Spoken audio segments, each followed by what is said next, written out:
नमस्कार, आमचा स्वामी प्रवास या चॅनलवर मी पूजा तुमचं सगळ्यांचं मनापासून स्वागत करते. तर आज आहे शुक्रवार आणि माझ्या दिवसाची सुरुवात झालेली आहे देवपूजेपासून. तर आज मी कुंकुमार्चन पण करणार आहे, थोडीशी माहिती पण सांगणार आहे तुम्हाला त्याच्याबद्दल आणि कुंचन सेवा सुद्धा करणार आहे. तर त्यासाठी हा कुंचन आहे माझ्याकडं, तो मी घेतलेला आहे. त्याला स्वच्छ घासून, धुवून, पुसून घेतलेला आहे आणि त्याला हळदी-कुंकू म्हणजे गंध, हळदी-कुंकू लावून घेतलेला आहे. तर बघा या कुंचनवरती बालाजींचं चिन्ह आहे आणि त्याचबरोबर शंख आणि चक्र यांचं सुद्धा एक चिन्ह आहे. तर मग मी त्याच्यावरती हळदी, कुंकू, गंध लावून घेतलेला आहे त्याच्यावरती. तर हा कुंचन मी दर शुक्रवारी भरते आणि कुंकुमार्चन पण करते. तर ह्या सेवेमुळे काय होतं ते मी थोडक्यात तुम्हाला सांगणार आहे. तर बघा आपल्या घरात सुख, समृद्धी, आर्थिक स्थैर्य किंवा घरात माता लक्ष्मीचा वास कायम राहण्यासाठी ही सेवा केली जाते. तर या सेवेमुळं काय होतं तर नकारात्मक ऊर्जा जी असते ती दूर होते, सकारात्मक ऊर्जा जी असते ती वाढते. तर हा कुंचन कधी घ्यावा तर शुक्रवारच्या दिवशी किंवा दिवाळीत आपली लक्ष्मी पूजा असते बघा, त्याच्या अगोदर सुद्धा घेतला तरी चालते. म्हणजे लक्ष्मी पूजनाला आपल्याला तो कुंचन पुजता आला पाहिजे. तर बघा या पद्धतीनं मी हळदी-कुंकू कुंचनला लावून घेतलेलं आहे. आता पहिल्यांदा मी माझ्याकडे ही लक्ष्मीची मूर्ती आहे, त्याच्यावरती मी कुंकुमार्चन करून घेणार आहे. तर कुंकुमार्चन करताना कुठला मंत्र म्हणायचा आहे, तर लक्ष्मी बीज मंत्र म्हटला तरीसुद्धा चालतो किंवा ओम महालक्ष्मी नमः हा मंत्र म्हटला तरीसुद्धा चालते. आता ही सेवा करायला कुठल्याच मंदिरमध्ये किंवा कुठं बाहेर जावं लागत नाही, तर ही सेवा आपल्या घरच्या घरी होऊ शकते. आता यामुळे काय होतं तर बघा लक्ष्मी प्राप्ती म्हणजे लक्ष्मी माताची कृपा राहते आपल्यावर आणि आपला अडकलेला पैसा वगैरे मिळण्यास मदत होते.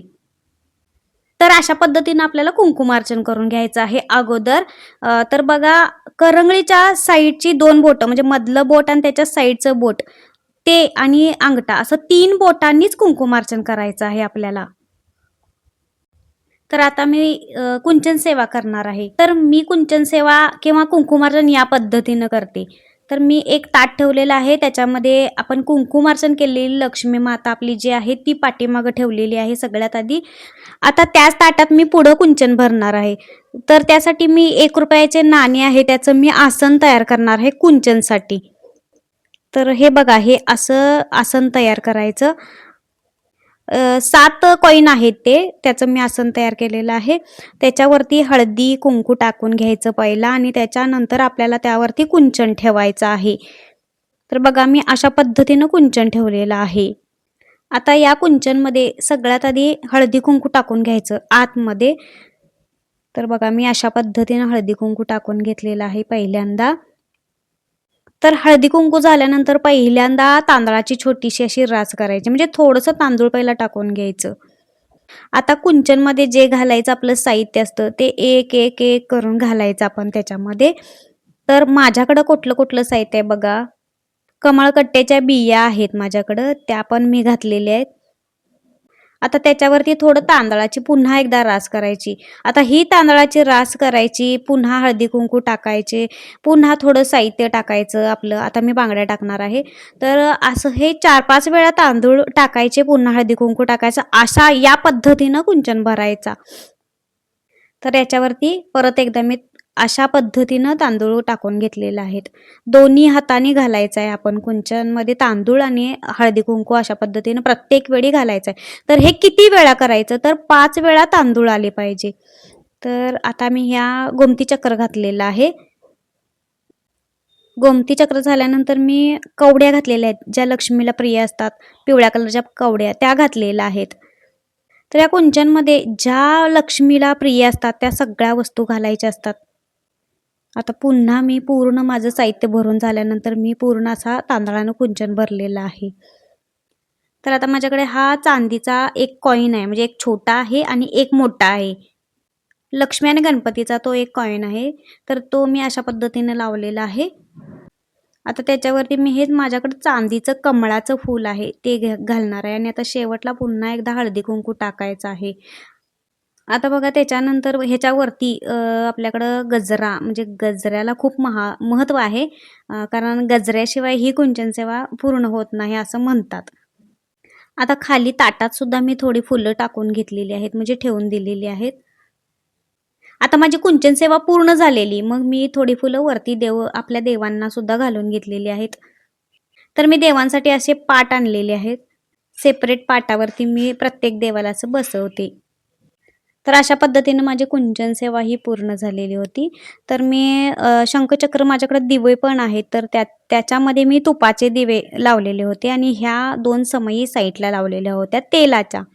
आता देवपूजा झाल्यानंतर छोटीशी रांगोळी काढून घेतली. अगदी छोटी-छोटी 2 फुलंच फक्त काढून घेतलेली. ओम महालक्ष्मी नमः. ओम महालक्ष्मी नमः. तर इथं माझी सगळी पूजा पूर्ण झालेली होती. तर बघा, घरात पैशाची भरभराट राहण्यासाठी, आपल्या घरात लक्ष्मी स्थिर राहण्यासाठी या कुंचन सेवेचा उपाय केला जातो, म्हणजे पूजा केली जाते. तर त्याचबरोबर सुख, समृद्धी, शांती, समाधान यासाठी सुद्धा ही पूजा केली जाते. त्याचबरोबर डोक्यावरील कर्जाचा बोजा कमी करण्यासाठी सुद्धा ही सेवा केली जाते. आणि या सेवेसाठी जास्त काही लागत नाही. अगदी साधी सोपी सेवा आहे ही, पण याचा प्रभाव मात्र खूप मोठा आहे. हां, शेवटी कष्टाशिवाय पर्याय नाही. कष्ट हे केलंच पाहिजे, पण त्या कष्टाला फळ देण्याचं कामसुद्धा ही सेवा करते. आपण केलेल्या कामात यश देण्याचं कामसुद्धा ही सेवा करते. आता यात लागणारं साहित्य सगळं आपल्याकडं असायलाच पाहिजे असं काही नाही. जे काही आहे म्हणजे लक्ष्मी कवड्या, गोमती चक्र, आपल्याकडं जे काही अवेलेबल असेल, म्हणजे आपल्याकडं जे काही असेल त्यातून तुम्ही ही सेवा करू शकता. फक्त मनात भाव पाहिजे. ही सेवा आपण मनापासून केली पाहिजे आणि ही सेवा करत असताना सतत आपल्या मुखात नामस्मरण पाहिजे. तर बघा, मी अशा पद्धतीनं हा माझा कुंचन भरलेला आहे आणि कुंकुमार्चनसुद्धा केलेलं आहे. तर बघा, माझी पूजा आज झालेली आहे. माझं देवघर कसं सजलेलं आहे बघा. तर आता मी बाहेर चालले स्वामींची पूजा करायला, कारण आज कुंकुमार्चन शुक्रवार, त्यामुळे मी इथलं पहिलं आवरलं, आता बाहेर चाललेली आहे. तर माझी स्वामींची पूजासुद्धा करून झालेली आहे.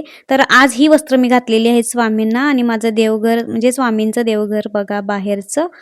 तर स्वामींचं रूप आजचं असं दिसत आहे. आता माझा घरातून चपातीचा व्यवसाय आहे, म्हणजे हॉटेल मेसमध्ये मी चपाती म्हणजे घरातून बनवून देते. तर मला आत्ताची ऑर्डर होती 150 चपातीची, म्हणजे 11-11:30 पर्यंत मला 150 चपाती द्यायची.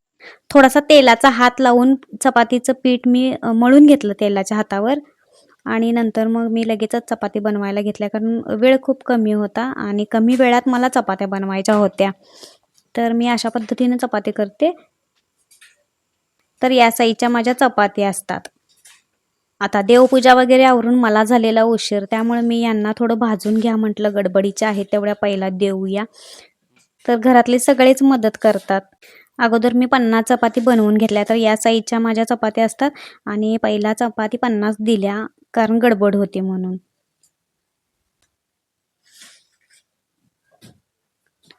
तर असं पेपरमध्ये बटर पेपर घालून त्याच्यावरती चपात्या ठेवतो आम्ही आणि त्याच्यावरती पुन्हा एक बटर पेपर घालतो, म्हणजे गरम राहतात चपात्या, मऊ राहतात, त्यासाठी आम्ही बटर पेपर वगैरे घालतो आणि अशा पद्धतीने पॅक करून मग पिशवीत घालून देतो आम्ही.